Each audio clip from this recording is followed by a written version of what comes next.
Hello once again, YouTube.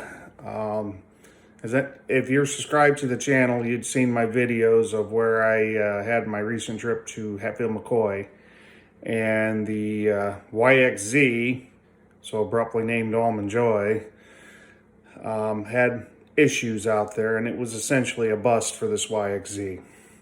I had major overheating problems. So while I was out there, I was still riding my Razor 800 mounds, as we're calling it now. And it did great. I had a couple overheating issues with it, but there was a lot of mud and a lot of water. So I spoke with a couple places out there when we were staying in Ashland. Swamp Fox out of Princeton, but they did not have any parts on hand for the YXZ.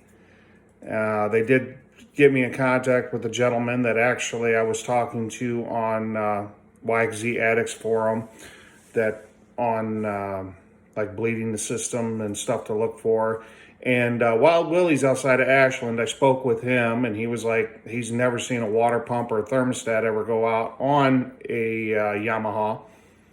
But he was like, you know, your radiator's plugged with mud. Being I just bought this thing, I'd only put like maybe 2 miles on it before we left. So while I was there at Ashland Resort, I had pulled the radiator completely out of this unit, and it was completely packed full of mud. It was probably the worst radiator I'd seen in a long time. We took it completely out, flushed it totally out, and I got all kinds of mud out of there. Got everything put back in. Hadn't seen any issues. We fired it up the next day. And I was able to make it to Hilltop Escape, which is probably about an 8-mile ride by trail, maybe 10, something like that. And we had stopped there. And as we went to leave, I got maybe half a mile, quarter mile, half mile, something like that, before I started having overheating issues again. So luckily I carried drinking water and stuff with me in the YXZ, so I was able to put it on a slope, and once it cooled, take the radiator cap off. I had to put 3 bottles of water in the thing to get it back up to level. But this whole time, my overflow reservoir was not pulling any fluid in. So that had me curious what the hell was going on. It had me a lot of concerns that possibly there was a head gasket or something to that effect. Thank goodness it was what I found. But we were able to make it all the way back to Ashland Resort, and then by the time I got back there and it cooled, I checked it again, and I was probably about 2 bottles low of fluid again. But I couldn't physically see anywhere it was leaking, checking hoses and everything else, but I did see some staining on the side of the motor. But I just, you know, it was like heck with it. It was our last day that day, so we never did make it to Pinnacle Creek. And we just loaded up and worked on cleaning our campers and getting stuff all put away to get ready to be able to leave early the next morning. But, you know, for us, it was an 11-hour drive to go from our homes to Ashland Resort.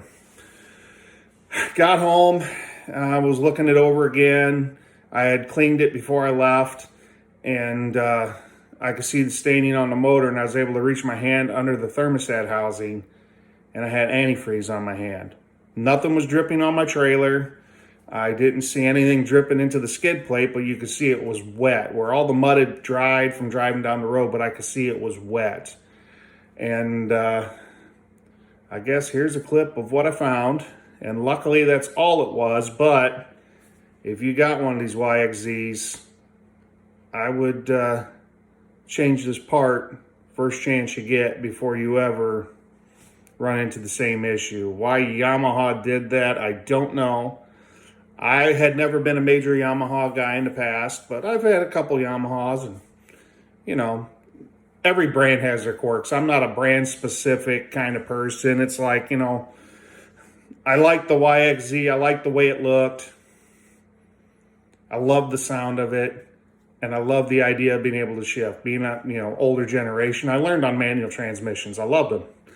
Matter of fact, I had an old 49 for years. I was trying to switch over to a 3 on the tree from an automatic, but then I ended up selling it, and that's when I actually purchased my first side-by-side, which was my Razor 800 that I still have and still absolutely love.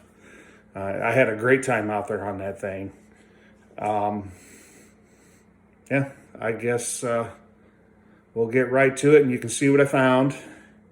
It's a cheap fix, and if you own a YXZ, I would change it. I will be doing a radiator relocation, I'm sure, before too long.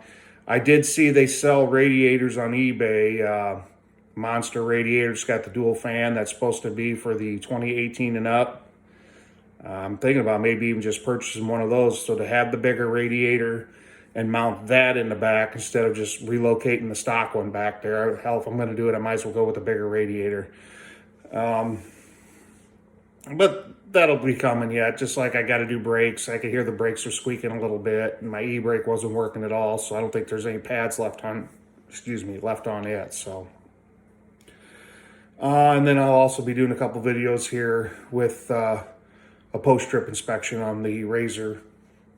You know, we did put a little over 200 miles, I want to say, is what I put on the Razor. Our total trip this time was a lesser mileage trip. I think we did roughly just about 250, 275 miles roughly in there in 4 days. But some of our trips, we average 100 miles a day. But it was a great time, whether it was wet, muddy, sleet, rain, didn't matter. Even with the issues with the YXZ, I still had an amazing time. It always is amazing in wild and wonderful West Virginia, because it is almost heaven.